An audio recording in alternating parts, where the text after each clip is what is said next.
Hey guys, Model Man Frank here.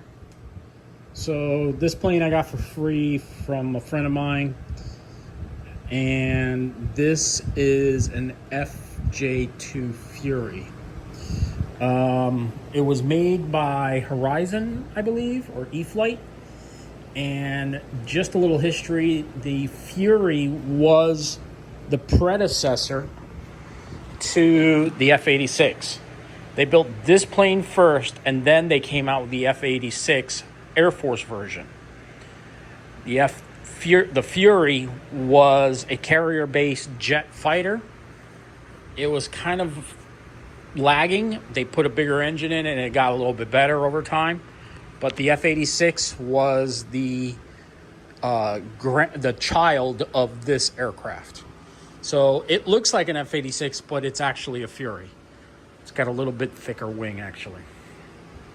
Now, what I'm going to be doing is rigging it up for flight. I think EFlite really did a crappy job getting it all set up. But, you know, let's see how we can do. We're probably going to I'll get a Lemon Gen 2 receiver up here, battery here, and all the control ports. And then this is the covering for it. So the battery is actually visible once you get this in. And then I think with a Gen 2 receiver, I'll be able to get it to fly. I'll definitely have to glue the wing on. My friend put a bigger engine in it, so I'm sure it'll be pretty fast.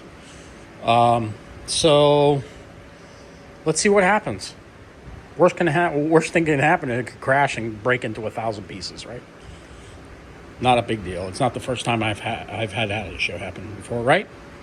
So let's see how we can get this Fury flying and get it up and running, and we'll see where it goes. So just giving you a heads up. Watch out for videos on this aircraft. We'll talk to you later. Model Man Frank out.